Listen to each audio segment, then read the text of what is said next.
The chalk factory manned by the physically challenged in Accra is not active as it was a year ago. This is due to the fact that the warehouse where the products were kept has been destroyed, resulting in a layoff of the 20 temporary workers.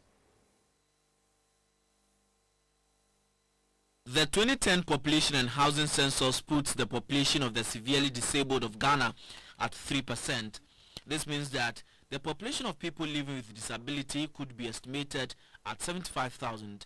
Among this number, an estimated 2% of disabled people are said to live in urban areas, and they encounter a lot of challenges with regard to access to resources and opportunities. The real problem is that there is not enough incentives to help cushion them against the effect of unemployment. Negative perception suggesting that disability is inability is rife and prevents many of these disabled from working. Thus, the disabled in Ghana are labeled as people who can only make ends meet by resorting to begging on the streets or engage in some apprenticeship. The few of them who are in employment face problems such as infrastructure deficiencies, which make it very difficult for them to expand. 39-year-old Elvis Donu is a worker at the Alipiu chalk production in Accra. He said the chalk factory, which was established a couple of years back, has served as a source of support for the physically challenged. However, the factory, which used to employ about 30 disabled, is no more in operation. The idea in Ghana is that we, the person with disability, we cannot work. So, based on that, some of us who have the skill or the qualification, when we went for the job, they will be frustrated you and then you go back home, and then at the end of the day, you be there till you will be punished by the poverty. And the society sat down and said, no, let me do something with the members, and we all agree. So we put this aside to tell Ghanaians that we can work. The place is empty. We don't like it that way, but it has come. Why? As I said, we have small capital. I'm supplying to the Ghana Education Service, and also the half of the product was destroyed by the termites.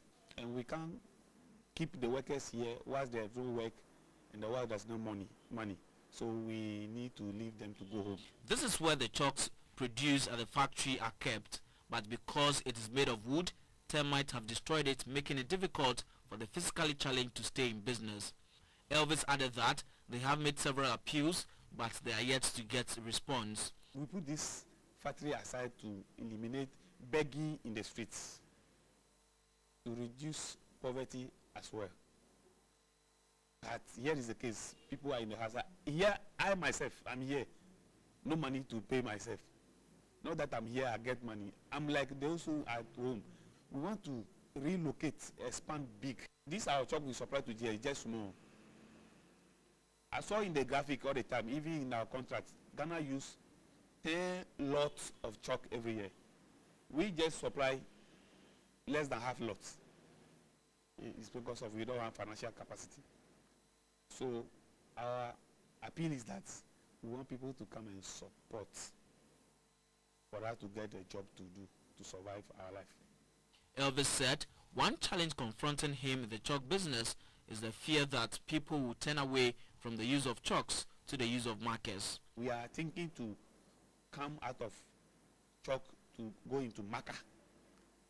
As for the whiteboard, we can produce it here in Ghana. It's a matter of measure and cut it.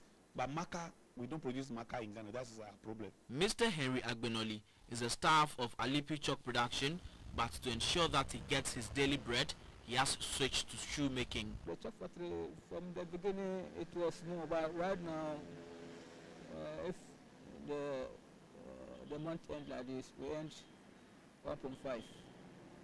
1.5. So we take it like that. Maybe gradually, if the factory grew up, maybe we can earn more.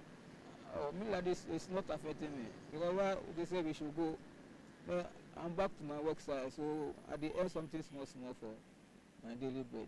To workers in this chalk factory, they are pleased that the factory will bounce back to enable them earn some cedis in order to take care of their families.